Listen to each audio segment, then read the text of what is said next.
तुम्ही RL हॉस्पिटलला कसे आला, कसे ॲडमिट झाले म्हणजे तुमच्या आई? ॲक्च्युली माझं मोठं भाऊ इथे राहतो रत्नप्रभा कॉलनीमध्ये आणि आई फ्रॅक्चर झाली आणि RL हॉस्पिटलमध्ये माझ्या घरासमोर एक सर राहायचे, विजय पाटील सर.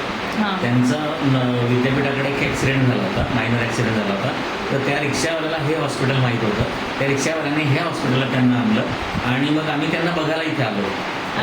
2-1.5 वर्षापूर्वीची गोष्ट असेल, 1-1.5 वर्ष. मग आम्ही त्यांना बघायला आलो इथे. मग तेव्हा आम्हाला वाटलं, तेव्हा माहिती नव्हतं RL हॉस्पिटल. मग अचानक आल्यावर इथे समजलं की हे हॉस्पिटल. आणि ते सर खूप प्लीज झाले होते. त्या सरांनी सांगितलं की ते सगळे डॉक्टर छान आहेत, स्टाफ छान आहे, असं त्यांनी सांगितलं होतं. आणि योगायोगाने आमच्या आईची अशी दुर्घटना घडली आणि मग आम्हाला RL हॉस्पिटल मी ऐकलेलं होतं, यांनी पण ऐकलेलं असेल नाही. आणि मग त्यामुळे मग आम्ही डायरेक्ट इकडे कुठे आम्ही काही विचार केला नाही कुठे. आम्हाला गावात डॉक्टर नितीन पाटील वगैरे यांच्याकडे ते पर्सनल ओळखतात आम्हाला. आम्ही त्यांच्याकडे जातं सगळं इकडे होतो. इथे आल्यानंतर आम्हाला डायरेक्ट माझे विद्यार्थी एक संदीप आहे म्हणून आणि प्रथमेश त्यांनी खूप मदत केली आणि त्यांनी सांगितलं की आमच्या हॉस्पिटलला अशी ट्रीटमेंट आहे. त्यांनी डॉक्टरांची पण नावं सांगितली. मग आम्ही काय विचार केला, दुसरीकडे जाण्यापेक्षा जवळ आहे आणि अर्थच्या बाबतीत खूप ऐकून आहेत आम्ही RLच्या बाबतीत, म्हणून मग आम्ही इथंच ॲडमिट करायचं ठरवलं. आमची पेशंट सिरियस पण झाली होती, आम्ही थोडंसं चिडलो पण होतो. पण डॉक्टरांनी इतकी मेहनत घेतली, सगळ्या डॉक्टरांनी खूप मेहनत घेतली, आमच्या आईला परत योगदान दिलेलं. म्हणजे एक वेळ अशी होती की लास्ट मंडे, मागच्या मंडेला असं झालं होतं की आई डायरेक्ट वेंटीवर झाली आणि जेव्हा आई वेंटीवर गेली होती तेव्हा आम्हाला मी यांच्यावर चिडलो होतो आरेमोनवर की तुम्ही ह्या पोझिशनला कशी आणली तिला. आता त्यांना मला माहिती नाही, आमचं फक्त फ्रॅक्चरसाठी आलो नाही, तुम्ही असं केलं. पण नंतर त्यांनी जेव्हा MRI वगैरे केलं तर त्यांनी सांगितलं की सगळ्याची परिस्थिती अशी होती, पण त्यांनी तिला जीवदान दिलं आणि खूप चांगले डॉक्टर. इतकं चिडल्यावर सुद्धा डॉक्टर प्रेमानेच बोलला. नंतर आम्ही सॉरी म्हटलं त्यांना की सॉरी सर, आमची मानसिक स्थिती अशी होती.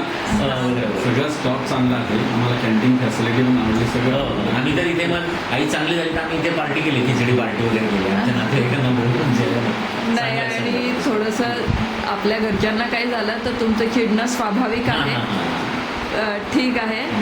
तुम्हाला काही सजेशन द्यायचे असतील आमच्या RL हॉस्पिटलच्या डेव्हलपमेंटसाठी तर ते नक्की द्या आम्हाला. सजेशन असं आहे की आपल्याकडे पाण्याचा मोठा इश्यू, बोरिंग बंद पडलेली असं ऐकून पाणी संपलंय. हे सगळ्यांना माहिती आहे, जनरल विषय आहे. पण मला असं वाटतं की तो विषय होऊ नये. कारण काय होतं मॅडम की मी झोपायला इथे आई जोडायचो ना, तर मग मला वॉशरूम त्याच्यासाठी मला घरी जावं लागतं. तर तो एकच मी सजेशन देणार की ते पाण्याची व्यवस्था तुम्ही करा, ते बंद नाही पाहिजे. कारण रूम आपण घेतो तर मग तिथे पाणी पाहिजे. आणि सकाळी काय होतं मग प्रत्येक पेशंटसोबत येणाऱ्या नातेवाईकांना त्यांना मदत करतो. हो, तुमचं सजेशन म्हणजे अगदी विचारात घेण्यासारखंच आहे. आपल्याकडे एक तर मे महिन्यामध्ये थोडासा प्रॉब्लेम असतो जळगावकरांना, एवढं मी एक बोलेन माझ्या बाजूने. आणि दुसरी गोष्ट म्हणजे आमचं त्या मोटरचा प्रॉब्लेम झाला होता, अचानक ती अंडर रिपेअर झाली. हे पण समजलं होतं आणि तो पण काही म्हणजे असा मेजर इश्यू नाहीये. फक्त एक सजेशन म्हणून मला वाटतं की पाणी सफिशियंट असलं पेशंटला इथे कसं थोडं मग ती रिलीज नाही होत. हो, चालेल. Everything is fine. मला आणखीन सांगायचं आहे की इथला जो स्वीपरपासून जो स्टाफ आहे तो एकदम लवली स्टाफ आहे, एकदम व्हेरी काइंड हार्टेड आहे.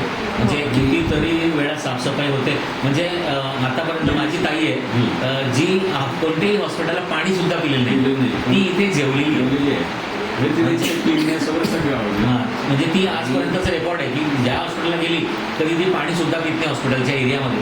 ती या हॉस्पिटलला जेवलेली पण आहे, पाणी पण इथे आम्ही पार्टी केली, रूम मध्ये सुद्धा ती जेवली. सर्व कर्मचाऱ्यांनी माझ्या आईशी हार्टली रिलेशन तयार केलं आणि माझ्या आईशी सगळ्यांनी म्हणून आम्हाला एवढा आनंद होतो की नाही एवढं हॉस्पिटल छान. म्हणजे इथे काय मुलं रिलेशन्स तयार होईल. म्हणजे आम्हाला असं वाटत नाही की आम्ही निघावं, पण बिलाच्या पुढे जावं लागतं.